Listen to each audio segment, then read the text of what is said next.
dihajar lagi. Dipukul berapa orang itu, Pak? Banyak Itu kurang lebih 7-8 orang lah, ada yang megang kaki, megang tangan. Bapak terserah lah mau nyiksa saya, bahkan mau disembelih saya. mau disembelih, mau dipotong. disembelih, mau dipotong saya.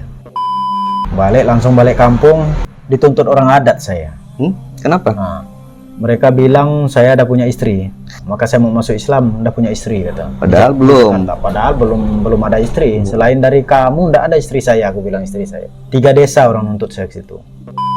Ditabrak dari belakang. Mobil dari belakang. Padahal sama-sama di bawah mobil, kami berdua tuh sama-sama di bawah mobil. Maka saya gedor dari bawah mobil gini.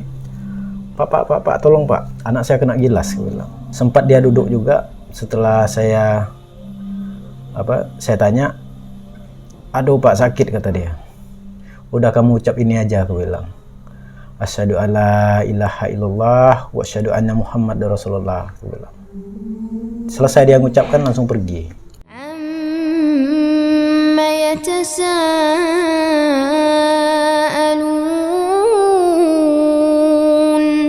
عن النبأ العظيم. Dihajar lagi. Dipukul berapa orang itu, Pak? Banyak Itu kurang lebih 7-8 orang lah, ada yang megang kaki, megang tangan. Bapak terserah lah mau nyiksa saya, bahkan mau disembelih saya. mau disembelih, dipotong. Mau dipotong saya. Sampai kaki saya digantung, di kepala saya disungsangkan ke batu-batu di halaman rumah bapak itu. Disungsangkan, dihentakkan saya. Coba. Tapi saya ucapkan Allahu Akbar. Ya Allah, ampunilah dosa bapakku ya Allah. Aku gitu kan, ya. Ampunilah dosa bapakku ya Allah. Sadarkan bapakku ya Allah. Karena bapakku tidak tahu apa yang dia lakukan denganku ya Allah. Tapi suatu saat nanti dia akan sadar ya Allah. Gitu ya. Sampai dilapor polisi, sampai diurus kepolisian. Cuma yang lapor bapak saya dengan adik saya. Padahal yang mukul adalah mereka, yang lapor juga mereka. Seharusnya saya. Maka seharusnya abang yang ngelapor ya. Maka polisi itu heran, kok aneh, kata. Mereka yang royok, mereka yang membongkar segala rumah itu, mereka yang ngelapor, aneh ini. Ngelapor untuk abang ditangkap atau? Biar saya ditangkap, biar saya dipenjara. Saya langsung datang ke polisi itu. Bagaimana Om, aku bilang. Kamu tidak salah, kata polisi itu. Mereka yang salah. Kalau mereka salah, tidak usah diteruskan.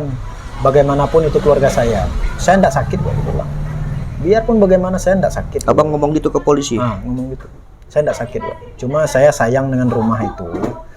Karena rumah itu diposisikan saya untuk anak saya, aku bilang. Rumah itu besar, aku bilang, bukan kecil rumah itu. Kayu pun kayu kelas-kelas semua, aku bilang. Mereka mukul abang yang kedua kalinya gara-gara abang nih ketika masuk Islam atau ketika meninggal tadi anaknya? Ya dua-duanya. Ya. Berarti masih ada dendam berarti ya? Dendam, memang dendam mereka. Sampai itu, jadi bapak saya setelah udah kejadian itu, barulah bapak saya telepon, nyuruh kepala desa telepon kan. Kata kepala desa, Jang, kata kamu harus, karena mereka manggil saya Ujang semua di sana, sepupu-sepupu kan. Kamu harus balik kampung nih lagi. Kenapa, aku bilang, saya baru seminggu udah balik, enggak mau saya, aku bilang. Enggak, bapak kamu udah sadar dah sekarang. Udah nangis-nangis bapak kamu di sini, ngadu dengan saya, mau minta ampun, minta maaf dengan kamu. Oh, enggak berani saya, aku bilang, takut dijebak, enggak berani saya. Bukan saya takut mati, enggak. Takut saya terlanjur emosi, aku bilang. Saya ini sabar orangnya, tapi ketika emosi, ya namanya manusia, aku bilang kan. Kalau enggak bapak, saya mati, aku bilang. Jadi, setelah itu, pas kita puasa 2019, baru seminggu kita udah puasa, langsung saya ke kampung. Ke kampung dari Rasau dulu 12 jam sampai kampung. Pakai motor 12 jam? Pakai motor 12 jam. Setelah nyampe kampung, langsung ke rumah, dengar batuk bapak saya, balik lagi saya Pontianak. Ketakutan, trauma saya. Padahal 12 jam perjalanan? 12 jam. Abang balik lagi 12 jam lagi? Balik lagi. Dalam keadaan puasa itu. Dalam keadaan puasa. Udah itu balik lagi. Nyampe ke Rasau udah pagi kan. Tapi saya tetap puasa. Udah itu kedua minggu lagi kedua minggu kita puasa, kesana lagi nih, ndak puas rasanya ndak ketemu, aku bilang gitu. Kesana lagi, datang lagi, itulah perhitungan jalan itu udah 12 jam kan. Datang ke sana, saya bawa adik sepupu, ndak mau, paman saya ndak mau ikut saya ke tempat bapak, ndak mau. Takut. Mereka itu ndak mau ikut campur lah dalam rumah tangga saya dengan bapak saya. Akhirnya saya sendiri ke situ. Saya sendiri dengar batuk bapak bapak lagi itu. Balik lagi, ndak berani lagi. Balik kemana nih? Balik Pontianak lagi. Ke Rasau nih. 12 jam lagi tuh. 12 jam lagi. Ya Allah, ngapa aku takut benar dengan bapakku, ya Allah. Berarti 2 kali nih Bang ya. 2 kali. Ketiga kali seminggu kita mau lebaran ke sana lagi. Tapi datang ke Skadau, teringat saya bawa adik saya ada di Sintang kan, yang perawat di rumah sakit umum tuh. Dek, kamu ikut abang ke kampung? Abang mau ketemu bapak, aku bilang. Oh iyalah, kata. Ketemu. Adik yang ikut adik ke sana, lalu datanglah ke kampung kan. Datang ke kampung, udah ditunggu. Mungkin mereka ada telepon lah, nggak tahu lah saya kan. Udah ditunggu di teras di depan rumah. Bahwa bapak tuh meluk saya. Oh, begitu datang langsung dipeluk? Langsung dipeluk saya. Langsung menangis? Langsung menangis. Saya pun menangis juga kan. Karena lama, 7 tahun nggak pernah berkomunikasi seperti itu. Udah lama. Akhirnya terharu di situ kurang lebih mungkin setengah jam lebih, sampai 1 jam lah. Terharu di situ. Udah tenang, udah duduk. Termasuk yang mukul 7-8 orang itu? Orang itu nggak ada di situ. Oh, nggak ada situ? Nggak ada situ. Itu kampung mantan istri saya. Oh. Udah itu saya tanya bapak, udah tenang, udah minum apa, saya tanya. Pak, aku tanya gitu. Apa sih sebenarnya bapak nggak suka dengan saya, aku bilang. Itu abang nanya dalam keadaan marah atau dalam keadaan? Dalam keadaan sadar. Nah, maksudnya sadar. Dalam keadaan lemah lembut abang bertanya gitu. Lemah lembut. Dalam keadaan marah. Enggak marah saya. Oke. Apa sih penyebabnya, aku bilang. Kalau memang saya salah, saya mohon maaf, aku bilang. Kalau memang saya menyakiti bapak, saya mau minta ampun dengan Allah, aku bilang.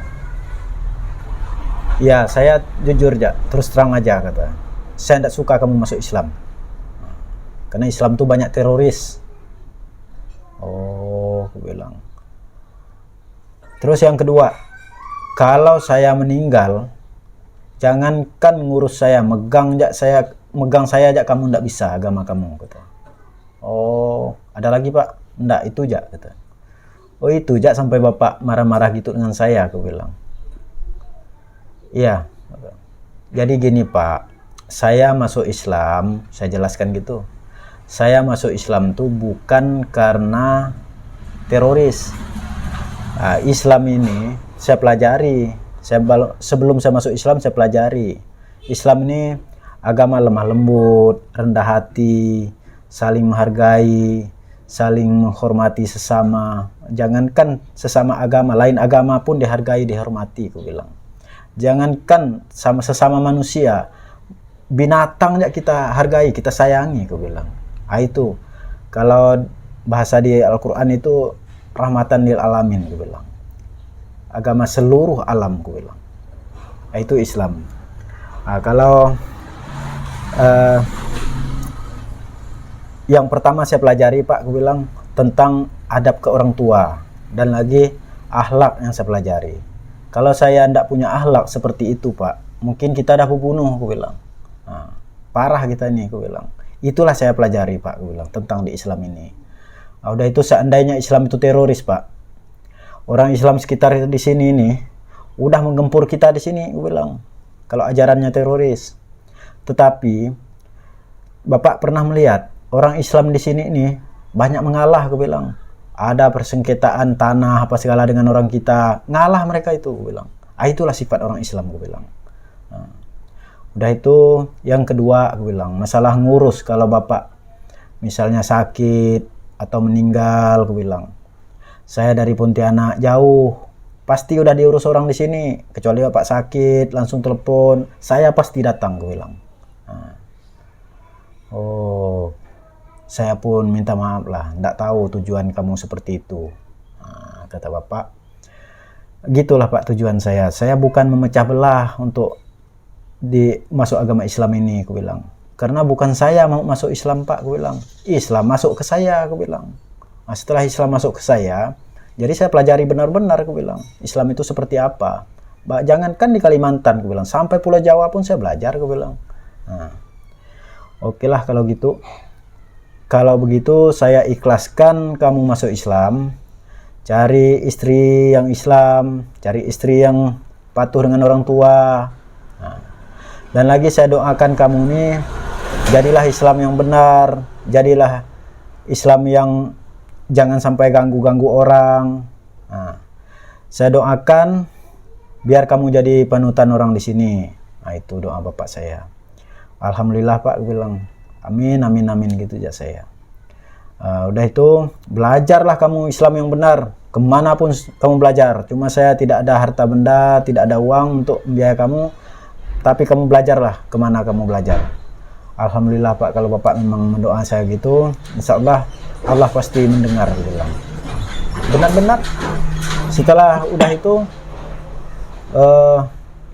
balik Pontianak, udah balik Pontianak ini pas ke sana lagi 1 bulan setengah bulan kemudian, bukan setengah bulan, 3 hari setelah Lebaran langsung saya balik kampung, pamit dengan bapak bahwa saya mau ke Jawa. Nah, atas doa bapak aku bilang saya belajar ke Jawa, Pak, aku bilang. Nah, gitulah, terserah kamu lah kemana kamu belajar. Alhamdulillah saya minta petunjuk dari Allah, dengan modal 500.000 saya sampai Jawa. Nah, gitu, saya sampai Jawa pakai kapal ya, kapal laut. Nah, sampai ke Jawa dari Semarang, pokok Pontianak Semarang, dari Semarang ke Surabaya, dari Surabaya ke Bandung. Nah, itu berapa lama di sana? 1 tahun lebih saya di sana, di Bandung. Belajar agama. Nah, belajar agama. Cuma di sana tuh banyak belajar tauhid ya saya di sana. Nah, disitulah saya benar-benar yakin mengesahkan Tuhan tuh, bahwa Tuhan itu adalah satu. Tidak ada Tuhan selain tidak ada Tuhan selain Allah lah. Oke. Sekarang saya dengar abang pernah cerita kalau setiap balik kampung bapak nih selalu ingin abang tidur di sampingnya. Itu pada malam itu mama saya, mama sambung kan, udah anggap mama lah. Itu kamu tidur dengan anak yang lain. Pokok saya bujang harus tidur dengan saya. Udah lama saya tidak ketemu dia, sampai berpelukan lah. Malam berkelon. Sama bapak kadang nangis bapak kan.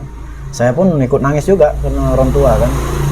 Ya Allah, terima kasih ya Allah, kau menemukan saya dengan bapakku ya Allah, masih sehat, masih sadar. Itu saya. Sampai itulah atas doa-doa orang tua itu, jadi pekerjaan saya pun biarpun kecil ada berkahnya. Dulu didoakan orang tua. Doa orang tua. Dulu bikin segala pintu mall Matahari. Saya pernah bikin pintu kaca tuh, mall tuh di Polda, juga bikin pintu besar hasilnya, tapi tidak tahu kemana. Tidak berkah. Tidak ada berkahannya, panas sekali. Setelah itulah, setelah di Jawa, dia mohon balik bapak tuh. Bapak minta balik. Minta balik. Mumpung saya masih ada, kata, balik kamu. Disitulah saya balik. Kalau memang atas doa atas permintaan orang tua saya, ya Allah, aku bilang, engkau cukupkan untuk ongkos saya balik kampung, balik balik Kalimantan, aku bilang. Alhamdulillah setelah saya berdoa doa tahajud, sholat tahajud. Di sana kan saya belajar sholat tahajud itu tidak boleh tinggal. Sholat duha, sholat tahajud, sunnah itu tidak boleh tinggal. Nah, setelah seminggu kemudian mau balik ke kampung, mau balik ke Kalimantan, itu orang minta nomor rekening semua. Ngasih ongkos semua. Sampai guru pun ngasih ongkos. Itulah, tiket pun orang semua beli. Itu tempat pesantren? Pesantren. Apa nama pesantrennya? Pesantren Darul Iman di Cipariuk, Lembang, Bandung Barat. Di Darul situ Iman saya, ya? Darul Iman di puncak Tangkuban Perahu. Di situ saya mengabdi di situ. Itulah pulang dari situ, ketemu bapak lagi sampai sekarang alhamdulillah udah ketemu bagus lah bapak sampai sekarang. Bahkan waktu itu saya udah balik dari Jawa tuh ngikut saya ke Pontianak. Oh, Bapak ikut ke Pontianak. Sampai ke Pontianak ikut. Ikut sini. Jadi sekarang Bapak ini udah memberikan izin ya. Jadi bahkan nyuruh Abang nih balik kampung. Iya. Untuk berdakwah di sana atau untuk tinggal di sana? Maksud Bapak sih memang harus tinggal di sana, paling tidak kan di Sintang. Setidaknya dekat sama orang tua lah. Dekat orang tua. Dulu takut saya pakai segala sorban, kopiah, takut saya di sana dulu. Masih apa? Si bimbang. Masih bimbang lah. Nah, sekarang biarpun di rumah enggak masalah lagi. Mereka pun enggak heran istilahnya agama abang, agama Islam silakan gitu. Nah, begitu mereka itu enggak itu. Masalah makan minum, mereka pun saling itu menghargai kita. Karena kita enggak makan itu kan. Berarti sekarang intinya orang keluarga besar, keluarga dari sebelah Bapak ini tidak melarang, tidak mempermasalahkan lagi Abang masuk Islam. Tidak Bahkan sekarang orang tua nyuruh balik kampung ya. Nyuruh balik kampung. Kok belum balik kampung nih Bang? Kok kenapa masih lama-lama di Pontianak nih? Kenapa enggak balik kampung? Oke, nanti dulu jawabannya. Kita lanjut lagi di segmen ketiga. Ini udah hampir sekitar 30 menit ya teman-teman. Belum bisa balik kampung karena masih belajar. Karena kasihan banyak yang Islam tapi banyak murtad, dan lagi banyak Islam tidak ada pengajarnya, tidak ada pembinanya. Iya, di kampung saya pun beberapa orang belasan kali murtad. Yang udah murtad itu. Dia masuk Islam, murtad kembali, atau dari Islam dari kecil dia murtad. Dan bagi teman-teman yang ingin berdonasi di program Yayasan Laskar Tujuh Langit ya, yang dimana donasi ini kita buat program untuk kita bantu seperti saudara-saudara kita seperti Bang Simon dan yang lain-lainnya. Soalnya banyak sekali kisah-kisah mereka, dan kisah Bang Simon ini hanya salah satu di antara ribuan kisah yang ada di Kalimantan. عما يتساءلون